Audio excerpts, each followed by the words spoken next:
Hour తర్వాత వచ్చాడని చెప్తున్నారు. సో ఇప్పుడు ఆయన్ని ఏ కేసుల్లో పెట్టారు, ఏ కేసులో అరెస్టు చూపిస్తున్నారు అని చెప్పడానికి మనకు అందుతున్న సమాచారం ప్రకారం ఆయనకి యాక్చువల్గా ఆయన మీద చాలా రకాల కేసులు ఉన్నాయి.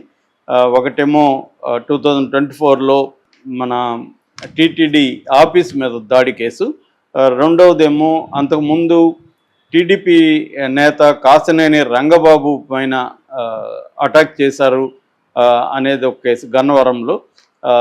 అతన్ని ఒక దీనికి పిలిపించి అక్కడ పార్క్ ఎలిట్ హోటల్ దగ్గరికి పిలిపించి ఒక ల్యాండ్ పంచాయతీలో మాట్లాడుకుందామని పిలిపించి ఆయన కొట్టారనేది ఒక అలిగేషను.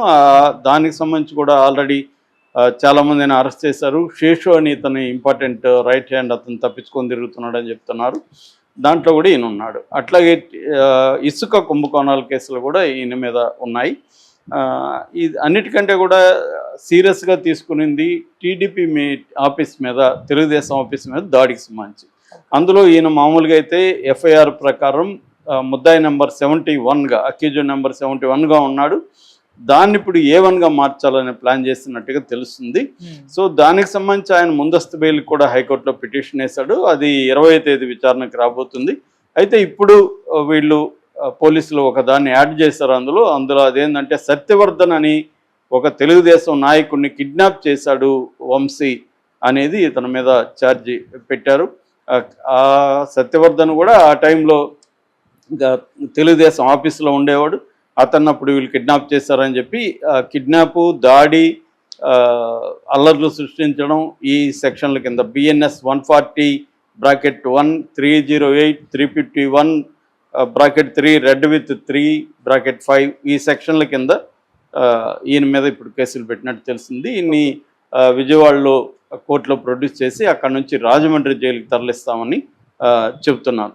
మామూలుగా మనం వల్లభనేని వంశీ హిస్టరీ తీసుకుంటే వల్లభనేని వంశీ గన్నవరం వాస్తవుడు. గన్నవరం గతంలో తెలుగుదేశంలోనే ఆయన చాలా స్ట్రాంగ్గా ఉన్నాడు. ముఖ్యంగా పరిటాల అనుచరుడుగా అతను పైకెదిగి వచ్చాడు. అతను బాగా చదువుకున్నాడు కూడా.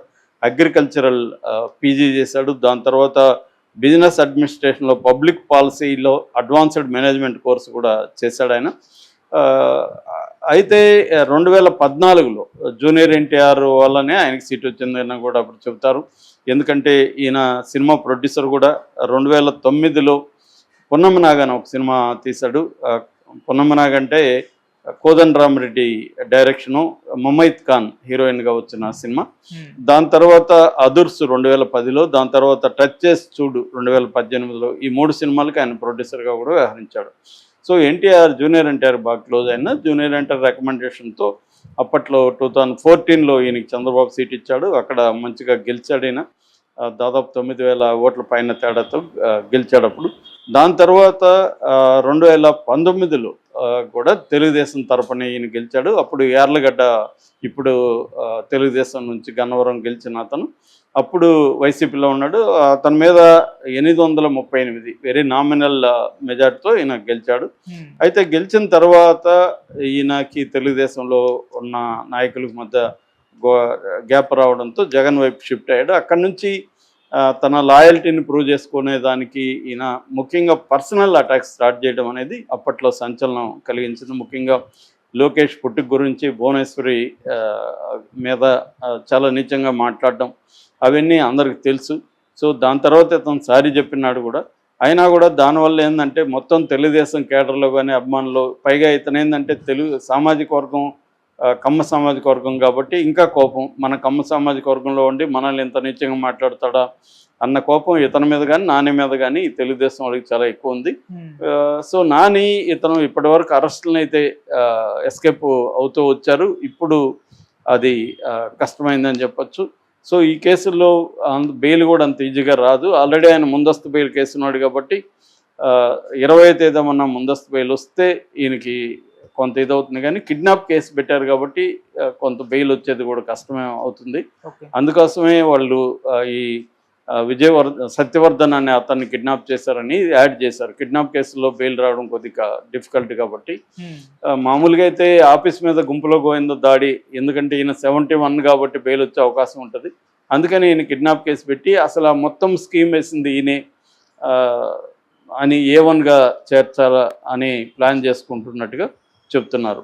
అంటే మనకు తెలుసు చాలా కేసుల్లో కూడా ఎఫ్ఐఆర్లు లేకపోయినా తర్వాత మెమో వేసి ముందుకు తీసుకురావచ్చు. చంద్రబాబును కూడా అలాగే చేశారు, మెమో వేసి చేశారు. అలాగే ఎఫ్ఐఆర్లో ఉన్నా లేకపోయినా కూడా తర్వాత కూడా వీళ్ళు మెమో కోర్టుకి సబ్మిట్ చేయడం ద్వారా A1గా తీసుకొచ్చే అవకాశం అయితే ఉంది. ఇది ఒక పెద్ద దెబ్బ అని చెప్పాలి వైసీపీకి. ఇప్పుడిప్పుడే వైసీపీ కొంత ఆర్గనైజ్ అవుతుంది, ప్రజా ఆందోళనకు సిద్ధమవుతుంది. మనం చూసాము సోషల్ మీడియా కూడా చాలా యాక్టివ్గా మళ్ళీ ఒకసారి ఈ 8 నెలల తర్వాత మళ్ళీ యాక్టివేట్ అయింది.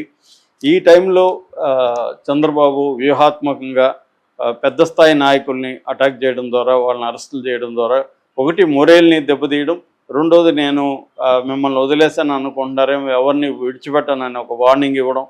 ఇది మనం అర్థం చేసుకోవాలి. చంద్రబాబు ఒక వ్యూహాత్మకంగా వెళ్తున్నట్టుగా అర్థమవుతుంది. అందరూ పేర్లు కానీ నువ్వు ఆ పేరు ఇక్కడన్నా పెట్టుకోవచ్చు, ఈ పేరు అక్కడన్నా పెట్టుకోవచ్చు. అందరూ ఒకే వ్యవహారం ఒకే రకంగా బిహేవ్ చేస్తుంటారు. సో ఇక్కడ కూడా అదే జరిగింది. దీనివల్ల ఏమవుతుందంటే మనకి న్యాయం అన్యాయాలతో సంబంధం లేకుండా ఒకరి వైపు తీసుకోవడం, ఇంకా వాడు తప్పు చేసినా ఒప్పు చేసినా సపోర్ట్ చేయడం, ఇది జరుగుతుంది. ఇప్పుడు వీడు కిరణ్ రాయల్ అనే వ్యక్తి తప్పు చేశాడా లేదా అనేది డిస్కషన్ పక్కకి వెళ్ళి, ఇతను మనోడు కాబట్టి మనం వైసీపీ మీద దాడులు చేయాలి అన్న స్టాండు ఇటు తెలుగుదేశం మీడియా ఎక్కువ తీసుకోవడం విచిత్రం. నిజానికి జనసేన వాళ్ళు చేయాలి. జనసేన సోషల్ మీడియా చాలా స్ట్రాంగ్గా ఉంటుంది, కానీ జనసేన వాళ్ళు అంత ఓన్ చేసుకుంటున్నట్టు కనబడట్లేదు కిరణ్ రాయల్. తెలుగుదేశం మీడియా, అది కూడా మెయిన్ స్ట్రీమ్ మీడియా, డైలీ గంటలు కిరణ్ రాయల్కి ఫుటేజ్ ఇస్తుంది, అతను ఏం మాట్లాడినా వింటుంది, ప్రచారం చేస్తుంది. సో దీనికి ఇంకా వైసీపీ మీడియా అంటే సోషల్ మీడియా తప్ప వాళ్ళకి పెద్ద మెయిన్ స్ట్రీమ్ మీడియా అంటే సాక్షి ఎంత ఎఫెక్టివ్ అందరికీ తెలుసు. అయినా వాళ్ళు కూడా ఈ అమ్మాయి వైపు నుంచి చేస్తున్నారు, కానీ ఆ అమ్మాయికి ఎవరు కూడా హెల్ప్ చేసింది అయితే లేదు. అమ్మాయి ఇప్పుడు మొత్తంగా దీంట్లో సఫర్ అవుతుండేది ఎవరంటే ఆమె. కిరణ్ రాయల్కి పోయేదేం లేదు. కిరణ్ రాయల్ ఇంకా వీళ్ళందరూ హీరోలాగా చూస్తారనమాట, మనోడు గట్టిగా ఫైట్ చేస్తున్నాడు అని. ఇంకా హీరోయిక్గా ఇప్పుడు ఎంత తప్పు చేసి ఎంత ఘోరంగా నీచంగా ప్రవర్తిస్తే అంత హీరోలు అయిపోతున్నారు పొలిటికల్ పార్టీలో. ఇది అడ్డదారి అనమాట. నీకు మంచి పనులు చేసుకుంటా రావడం అంటే చాలా టైం పట్టేస్తుంది. అదే ఒక చెడ్డ పని చేసావు ఇమీడియట్గా హీరో అయిపోతావు. మీడియా రెడీగా ఉంటుంది కదా హీరోని చేసేదానికి. అలాగే ఇప్పుడు అందరూ ఇదే మార్గాలు ఎంచుకుంటున్నారు. కిరణ్ రాయల్ కూడా అదే బాబోతు. ఇప్పుడు అతని మీద ఆమె లక్ష్మి అని ఆమె యాక్చువల్గా ఏంటంటే ఆమె రాజస్థానీ పోలీసులు పట్టుకొని పోవడం కూడా వింతల్లోకి వింత. ఎందుకంటే ఇతని మీద ఆరోపణలు చేయగానే సడన్గా రాజస్థానీ పోలీసులు సినిమాటిక్గా వచ్చి ఆమెను తీసుకెళ్ళిపోయారు. ఆమె చెక్ బౌన్స్ కేసు అన్నారు, ఇదన్నారు. మొత్తానికి ఆమెకి 1 డేలోనే బెయిల్ వచ్చింది. 1 డేలో బెయిల్ వచ్చిందంటే అది ఎట్లాంటి కేసో మనకు అర్థమవుతుంది. సో 1 డేలో కోర్టులో బెయిల్ వచ్చింది. ఆ బెయిల్కి సంబంధించి కూడా 3 లక్షల చిల్లర వీళ్ళు పిల్లలే కట్టారంట. ఈమెకి 2 కొడుకులు. అక్కడ నుంచి రాజమండ్రి జైలుకి తరలిస్తామని చెప్తున్నారు. మామూలుగా మనం వల్లభనేని వంశీ హిస్టరీ తీసుకుంటే, వల్లభనేని వంశీ గన్నవరం వాస్తవుడు. గన్నవరం గతంలో తెలుగుదేశంలోనే ఆయన చాలా స్ట్రాంగ్గా ఉన్నాడు. ముఖ్యంగా పరిటాల రవి అనుచరుడుగా అతను పైకెదిగి వచ్చాడు. అతను బాగా చదువుకున్నాడు కూడా. అగ్రికల్చరల్ పీజీ చేశాడు. దాని తర్వాత బిజినెస్ అడ్మినిస్ట్రేషన్లో పబ్లిక్ పాలసీలో అడ్వాన్స్డ్ మేనేజ్మెంట్ కోర్సు కూడా చేశాడు ఆయన. అయితే 2014లో జూనియర్ ఎన్టీఆర్ వల్లనే ఆయనకి సీట్ వచ్చిందని కూడా అప్పుడు చెబుతారు. ఎందుకంటే ఈయన సినిమా ప్రొడ్యూసర్ కూడా. 2009లో పున్నమనాగ్ అని ఒక సినిమా తీశాడు. పున్నమనాగ్ అంటే కోదండరామరెడ్డి డైరెక్షను, ముమైత్ ఖాన్ హీరోయిన్గా వచ్చిన సినిమా. దాని తర్వాత అదుర్స్ 2010లో, దాని తర్వాత టచ్ చేసి చూడు 2018లో. ఈ 3 సినిమాలకి ఆయన ప్రొడ్యూసర్గా కూడా వ్యవహరించాడు. సో జూనియర్ ఎన్టీఆర్ బాగా క్లోజ్ అయిన. జూనియర్ ఎన్టీఆర్ రికమెండేషన్తో అప్పట్లో 2014లో ఈయనకి చంద్రబాబు సీట్ ఇచ్చాడు. అక్కడ మంచిగా గెలిచాడు ఈయన. దాదాపు 9,000 ఓట్ల పైన తేడాతో గెలిచాడు అప్పుడు. దాని తర్వాత 2019లో కూడా తెలుగుదేశం తరపున ఈయన గెలిచాడు. అప్పుడు యార్లగడ్డ, ఇప్పుడు తెలుగుదేశం నుంచి గన్నవరం గెలిచిన అతను అప్పుడు వైసీపీలో ఉన్నాడు. అతని మీద 838 వెరీ నామినల్ మెజార్టీతో ఈయన గెలిచాడు. అయితే గెలిచిన తర్వాత ఈయనకి తెలుగుదేశంలో ఉన్న నాయకులకు మధ్య ఇతను ఇప్పటివరకు అరెస్టులను అయితే ఎస్కేప్ అవుతూ వచ్చారు. ఇప్పుడు అది కష్టమైందని చెప్పచ్చు. సో ఈ కేసుల్లో బెయిల్ కూడా అంత ఈజీగా రాదు. ఆల్రెడీ ఆయన ముందస్తు బెయిల్ కేసు ఉన్నాడు కాబట్టి 20వ తేదీమన్నా ముందస్తు బెయిల్ వస్తే ఈయనకి కొంత ఇదవుతుంది. కానీ కిడ్నాప్ కేసు పెట్టారు కాబట్టి కొంత బెయిల్ వచ్చేది కూడా కష్టమే అవుతుంది.